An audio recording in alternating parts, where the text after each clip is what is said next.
비상계엄령이 내려졌습니다. 이게 얼마나 심각한 내용이냐면요. 대한민국 역사 근래 들어서 없었어요. 비상계엄령이 없었고 가장 최근이 1979년 그때 박정희 대통령 시해 사건 있었을 때 그때 한번, 그리고 2024년 지금입니다. 굉장히 어떻게 뭐 사례를 알 수가 없기 때문에 뭐가 어떻게 된다라고 이제 말할 수도 없고, 저도 되게 조심스럽고, 근데 이제 지금 내일 증시는 또 어떻게 될 것인가, 또 이거에 대해서도 좀 알려는 드려야 될 것 같아서 미리 영상을 찍습니다. 음, 비상계엄령을 내릴 수 있는 건 빨간 박스로 쳐놓은 거가 있는데, 국가 안보가 위태로울 때랑 국가의 공공질서가 중대하게 교란될 때, 이 두 개에 해당될 때 비상계엄을 선포할 수가 있습니다. 그리고 이 비상계엄령이 선포가 되면은 이제 국가적 위기 상황에서 선포가 되는 거고요. 군이 민간 사법의 행정 기능을 대체할 수 있게 돼요. 이제 언론이라던가 집회, 이동의 자유가 제한될 수가 있습니다. 선포 절차는 이제 대통령이 이제 고유 권한으로 선포가 되는데, 이제 국무회의에서 계엄을 하겠다 한 다음에 이제 바로 선포를 해줘야 돼요. 국회에 통보를 해줘야 됩니다.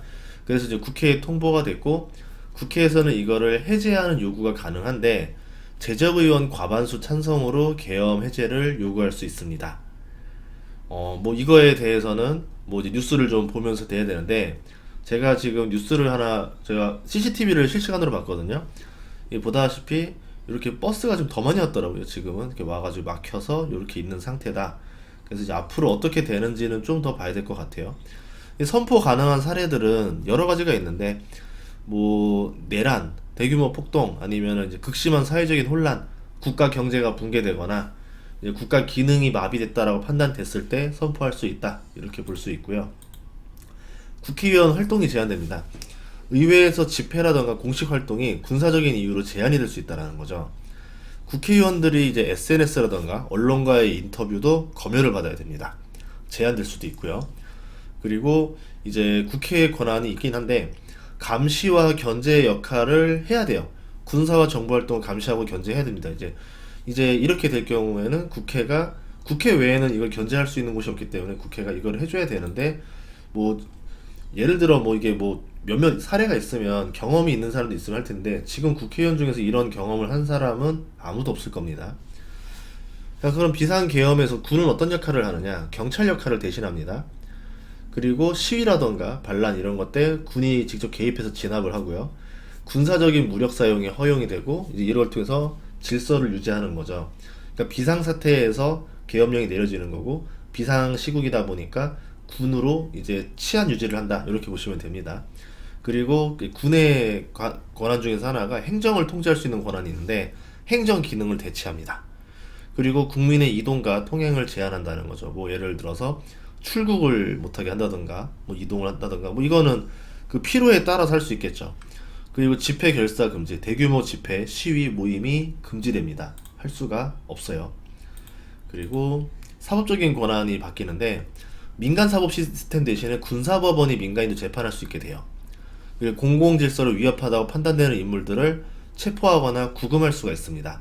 그러니까 민간 사법 시스템에서는 이제 검사가 뭐 하고 영장을 내서 이제 이 영장이 나오면은 재판에 불러가지고 하던가 뭐 구속을 하던가 뭘 해야 되는 상황인데, 여기서는 민간 사법 절차가 축소가 되는 거죠. 군사법 적용으로 빠르게 할 수 있게 됩니다. 언론 정보도 통제가 되는데요. 언론, 방송, 출판, 인터넷 등이 통제됩니다. 아마 이 방송도 통제될 수가 있겠죠. 정부에 반대하는 목소리나 공공질서를 해칠 우려가 있는 정보의 유통도 차단할 수가 있습니다. 인터넷이랑 통신망도 차단할 수 있습니다. 군사적인 상황을 이유로. 예를 들어서 뭐 루머가 퍼진다, 이렇게 되면 인터넷이 안 된다던가, 아니면은 뭐 카카오톡을 마비시킬 수 있다라던가, 이런 것도 할 수 있게 됩니다.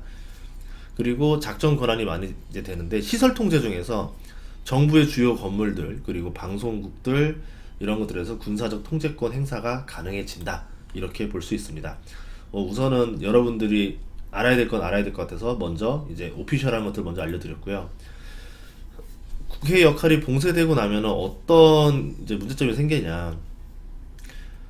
국회가 물리적으로 차단이 되죠. 그러니까 의원들이 못 하는 거예요. 예를 들어서 비상사태다 보니까 못 넘어올 수도 있고, 아니면은 뭐 국회 안으로 진입을 못할 수도 있겠죠. 뭐 이런 것들이 있을 수 있는데 지금은 아직은 알 수 있는 정보들이 없어요. 그리고 통신 및 집회 제한이 걸린다.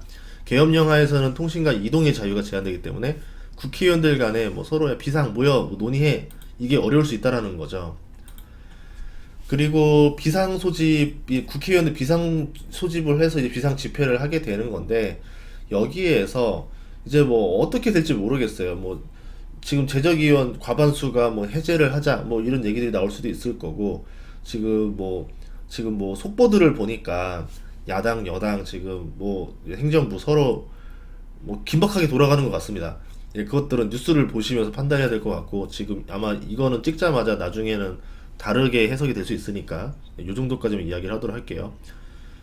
예, 그리고 현실적인 해결책들 뭐 예를 들어서 국회의원이 못 오면 국회로 못 들어가면 어떻게 되느냐 챗 GPT한테 물어본 거예요. 그랬더니 다른 장소에서 국민과 소통을 하라고 하는데 뭐 SNS가 마비가 된다든가 인터넷이 마비되고 검열이 되는 상태에서는 이게 쉬운 일이 아니죠. 뭐 언론 및 국제사회를 활용하라고 하는데 이것도 모르겠습니다.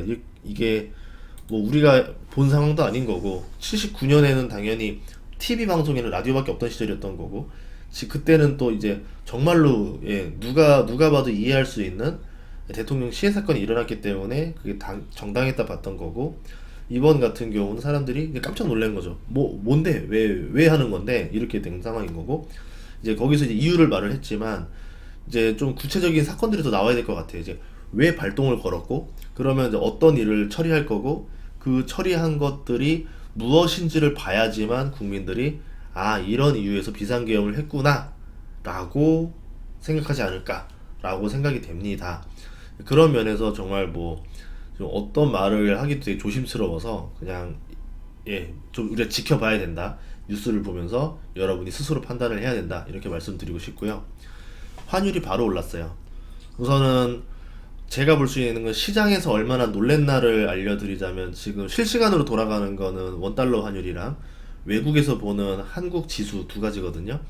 지금 환율이 1424원으로 급등해서 이 정도면 역대 최고치 가까이 오죠. 이제 근래 들어서 이렇게 왔고 그리고 영국에서 대한민국 증시 숏에 거는 ETF가 있는데 세배 숏입니다.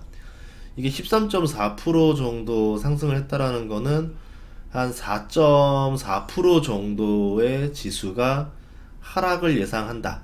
근데 여기에서 오늘 낮에 오른 게 코스피 지수가 한 1.8 정도 되죠. 이걸 더하면은 거의 뭐 5.5% 정도의 쇼크를 지금 본 상태고 그리고 이게 3배 상승 ETF인데 지금 요거도 마이너스 13%입니다. 여기서 이제 하면은 몇입니까? 4.3이죠. 여기다 더하기 1.8 더하니까 마이너스 한 6% 정도 코스피 정도를 예상하고 있는 게 아닌가 이렇게 보고 있습니다. 놀랬어요. 지금 어떻게 돌아가는지 모르는데 뭐 이럴 때는 방법이 하나밖에 없습니다. 그냥 뉴스 보고 나서 상황 보고 판단을 해야 될 것 같아요. 이때는 어떤 말을 해도 괜히 잘못된 오해를 받을 수도 있고 뭐 예를 들어서 루머를 전파해서도 안 되고 객관적으로 판단을 해야 되고 여기서는 제 생각을 넣지도 않겠습니다. 여러분들도 잘 판단하시길 바라고요.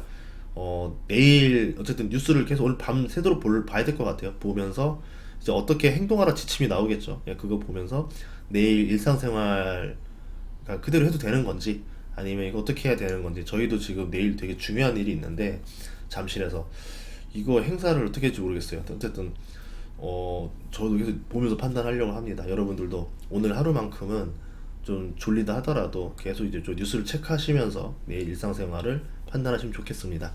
이렇게 방송을 마무리하도록 하겠습니다. 뭐 실시간으로 하고 이러면은 너무 놀랄 것 같아서 간단하게 짧게 요약을 했습니다. 그러면 다음 시간에 뵙겠습니다.